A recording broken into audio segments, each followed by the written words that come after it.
तो जैसे कल हमने क्या पढ़ा था, गंगा का मैदानी भाग, ठीक है। भौगोलिक विभाजन की दृष्टि से उत्तराखंड को 8 भागों में बांटा गया है, ये भी बताया मैंने, ठीक है, बांटा गया है।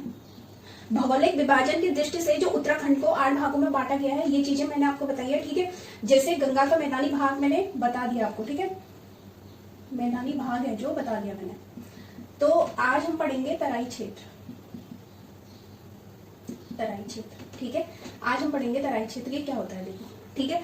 जो ये तराई क्षेत्र है ना, अब देखो, जो ये तराई क्षेत्र है मोस्टली इसमें पौड़ी गढ़वाल, जो ये तराई क्षेत्र है, गंगा का मैदानी भाग मैंने कल आपको बताया था ना, उसमें प्रीवियस वीडियो में मैं आपको बता चुकी हूँ गंगा के मैदानी भाग के बारे में। तो तराई क्षेत्र है, जैसे पौड़ी गढ़वाल हो गया, ठीक है, और नैनीताल हो गया, ठीक है, पौड़ी गढ़वाल नैनीताल, और तीसरा क्या है, ये दूसरा नैनीताल, पहला पौड़ी गढ़वाल, और तीसरा क्या है, उधम सिंह नगर,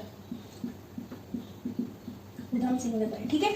पौड़ी गढ़वाल नैनीताल दूसरा, तीसरा उधम सिंह नगर। तो मोस्टली जो पौड़ी गढ़वाल है, इसका जो दक्षिण वाला भाग है, ठीक है, इसका जो दक्षिण वाला भाग है वो क्या है, तराई क्षेत्र के अंदर आता है। नैनीताल है जो, इसका भी मोस्टली दक्षिणी वाला भाग क्या आता है, दक्षिणी वाला भाग आता है तराई वाले क्षेत्र में, ठीक है। पौड़ी गढ़वाल और नैनीताल का जो मोस्टली दक्षिण वाला पार्ट है वो क्या आता है, भाग है जो तराई क्षेत्र के अंतर्गत आता है। और उधम सिंह नगर है जो इसका लगभग जो पूरा है, मतलब इसका जो लगभग जो भाग है, ठीक है, लगभग जो भाग है वो तराई क्षेत्र के अंतर्गत आता है, ठीक है, तराई क्षेत्र के अंतर्गत आता है। ये चीजें आपको पता होंगी, ठीक है। मैंने कहा जो पौड़ी गढ़वाल है, पौड़ी गढ़वाल का मोस्टली दक्षिण वाला भाग, नैनीताल का मोस्टली दक्षिण वाला भाग, और जो उधम सिंह नगर का लगभग जो भाग है वो क्या है, तराई क्षेत्र के अंतर्गत आता है, ठीक है। मैंने क्या बोला था, गंगा का जो मैदानी क्षेत्र है, यहाँ पे क्या है, ये गंगा द्वारा जो अन्य नदियों द्वारा जो लाए गए काप कीचड़ वो अत्यधिक उपजाऊ होते हैं, जिसके कारण वहाँ पे फसल बहुत अच्छी होती है। और दो मैंने प्लेस बताए थे, दो प्रमुख स्थान बताए थे, कहाँ पे, लक्सर और दूसरा रुड़की बताया था, ठीक है।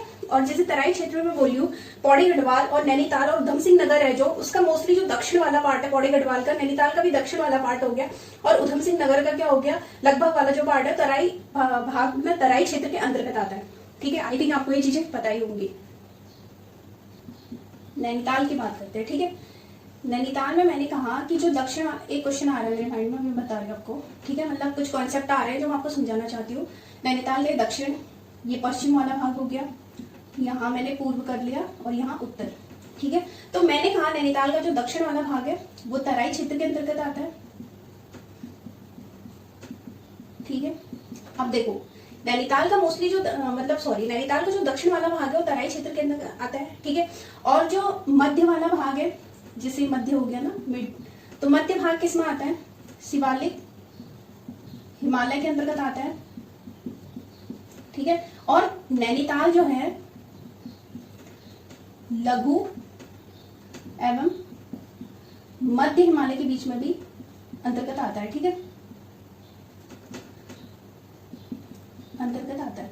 अब मुझे एक बात बताओ, जैसे अब कोई बच्चा, मतलब मैं वैसे नहीं कह रही हूँ, जैसे अगर हम रटते हैं, मोस्टली अगर हमने रट दिया खाली कि जो नैनीताल का जो मोस्टली दक्षिण वाला भाग है वो तराई क्षेत्र के अंतर्गत आता है। अब आयोग क्या कर सकता है ना, इसमें हमेशा ऐसे सवाल पूछता है जिससे कि आपको उसमें कंफ्यूज नहीं होना है, ठीक है। अब अब क्वेश्चन कैसे पूछ सकता है, जो नैनीताल का जो दक्षिण वाला भाग है क्या वो तराई क्षेत्र के अंतर्गत आता है, ऐसे स्टेटमेंट पूछेगा, ठीक है। स्टेटमेंट दूसरा अगर उसका ये भी हो गया कि नैनीताल जो है लघु और मध्य हिमालय के अंतर्गत भी आता है, हाँ, उसका जो नैनीताल है लघु और मध्य हिमालय के बीच में, क्योंकि लघु और जो मध्य हिमालय है उसके अंतर्गत हमारे उत्तराखंड के 9 जिले आते हैं उसके अंतर्गत, ठीक है। और शिवालिक हिमालय के अंतर्गत कितने आते हैं, ठीक है।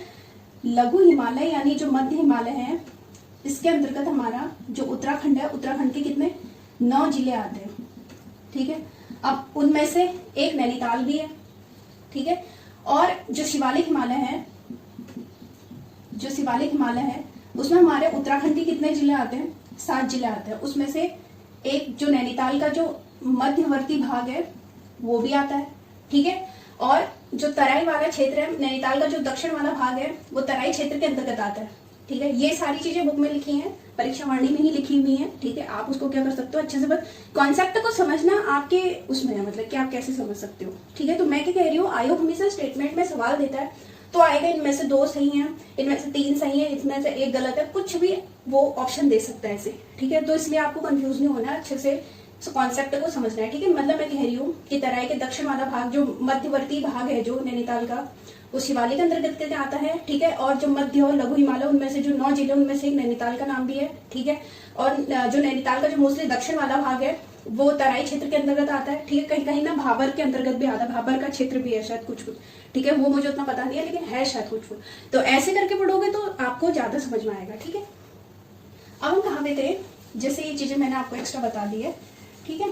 अब जैसे मैं बात करती हूँ, हम पढ़ रहे हैं तराई क्षेत्र, ठीक है, तराई क्षेत्र पढ़ रहे हैं, तो उसमें मैंने आपको बता दिया। अब देखो, अब यहाँ पे मैं कहती हूँ तराई क्षेत्र, और दूसरा मैंने क्या लिख दिया, गंगा का मैदानी भाग, ठीक है। दोनों में अंतर देखते हैं, ठीक है, दोनों में मैं अंतर की बात कर रही हूँ, ठीक है। तो देखो ये भी क्या है, यहाँ पे भी उत्पादकता ज्यादा होती है, ठीक है, फसल ज्यादा होती है, क्योंकि यहाँ पे क्या होता है, गंगा द्वारा, अन्य नदियों द्वारा जो लाए गए ना काप और कीचड़ होता है, मिट्टी होता है, वो बहुत ज्यादा उपजाऊ होता है, ठीक है। ये भी उपजाऊ है और ये भी उपजाऊ है, ठीक है। मतलब जो तराई क्षेत्र है, इसका मतलब ये नहीं कि गंगा का मैदानी भाग उपजाऊ है, ऐसा नहीं है, ये भी उपजाऊ है और ये भी उपजाऊ है, ठीक है, इसके अकॉर्डिंग। लेकिन जो तराई क्षेत्र की जो भूमि होती है ना, ठीक है, जो मतलब तराई क्षेत्र है, इसकी जो भूमि होती है वो दलदली होती है, ठीक है, इसकी जो भूमि होती है वो दलदली होती है, तो इसमें भी उत्पादकता क्या होती है, ज्यादा होती है, ठीक है, उत्पादकता होती है। और यहाँ पे तराई क्षेत्र में एक पॉइंट सबसे ज्यादा इंपॉर्टेंट है, क्या है, तराई क्षेत्र में पाताल तोड़ कुएं पाए जाते हैं यहाँ पे, ठीक है। यहाँ पे क्या पाए जाते हैं, पाताल तोड़ कुएं पाए जाते हैं, ठीक है। और यहाँ पे भी क्या होता है कि मतलब काफी उपजाऊ है। मैं तुम्हें वैसे एग्जांपल में समझा रही हूँ कि ऐसा नहीं है कि उपजाऊ खाली गंगा के मैदानी जो भाग है वही उपजाऊ है, तराई क्षेत्र भी उपजाऊ है। और यहाँ की जो भूमि होती है, जो मतलब जो भूमि है वो क्या होती है, दलदली होती है, उत्पादकता यहाँ पे ज्यादा होती है, ठीक है, उत्पादकता यहाँ पे क्या होती है, ज्यादा होती है। और यहाँ पे जैसे तराई क्षेत्र है ना, यहाँ पे पाताल तोड़ कुएं भी पाए जाते हैं, ठीक है। अब हमें देखेंगे कि इसके जो प्रमुख स्थान है, वो क्या क्या देखो, उधम सिंह नगर के जो मोस्टली जो भाग आते हैं ना, जो उधम सिंह नगर के अंतर्गत आते हैं ना, जैसे काशीपुर हो गया, ठीक है। एक सेकेंड, हम इसको ऐसे समझाती हूँ, रुको एक सेकेंड, ठीक है, तराई क्षेत्र हो गया, ठीक है। मैं कह रही हूँ जो प्रमुख स्थान है वो क्या क्या है, ठीक है। प्रमुख स्थान मैंने कहा उधम सिंह नगर के जो मोस्टली भाग है वो तराई क्षेत्र के अंतर्गत आता है, ठीक है। जैसे मतलब उधम सिंह नगर के अंतर्गत आता है, जैसे काशीपुर, ठीक है, औरंगाबाद है ना, खटीमा, सितारगंज और बाजपुर, ठीक है। ये क्या है, अत्यधिक उपजाऊ क्षेत्र है, मतलब यहाँ पे, ठीक है। प्रमुख जो स्थान है वो क्या है, ये हैं जो तराई क्षेत्र के अंदर आते हैं। और जो प्रमुख फसल है तराई क्षेत्र की, जो प्रमुख फसल है वो क्या है, यहाँ पे धान भी होता है, गेहूं भी होते हैं, ठीक है, और गन्ना भी होता है, आलू भी होता है, ठीक है। अब देखो हमारे एक पॉइंट लास्ट में मैं भी बता देती हूँ, जैसे हमारे ना ऐसा नहीं है कि हमारे खाली कुमाऊं और गढ़वाल के लोग यहाँ पे रहते हैं, ऐसा नहीं है। कुमाऊं और जो गढ़वाल है उनके अलावा यहाँ पे पंजाब हरियाणा के लोग भी रहते हैं, और यहाँ पे क्या करते हैं, व्यवसाय करते हैं, मतलब खेती, उनका व्यवसाय प्रमुख खेती है, ठीक है। यहाँ पे पंजाब और हरियाणा के लोग भी रहते हैं यहाँ पे, ठीक है। मतलब जो ये जो उधम सिंह नगर वाला पार्ट है, ऐसा नहीं है कि तराई वाले क्षेत्र में, तराई वाले क्षेत्र में ऐसा नहीं है कि खाली कुमाऊं और गढ़वाल के लोग रहते हैं, यहाँ पे पंजाब और हरियाणा के लोग भी रहते हैं, जिनका व्यवसाय क्या है, व्यवसाय इनका कृषि है, ठीक है। तो ये क्षेत्र है, प्रमुख फसल इसके ये है, ठीक है। वीडियो ज्यादा लंबी हो जाएगी तो इसलिए मैं यहीं पे 10 मिनट से ज्यादा वीडियो नहीं बनाती हूँ, ठीक है। अगर आपको मेरा कॉन्सेप्ट पसंद आ रहा हो तो प्लीज मेरे चैनल पे विजिट कीजिएगा। मिलते हैं कल नेक्स्ट वीडियो में, धन्यवाद।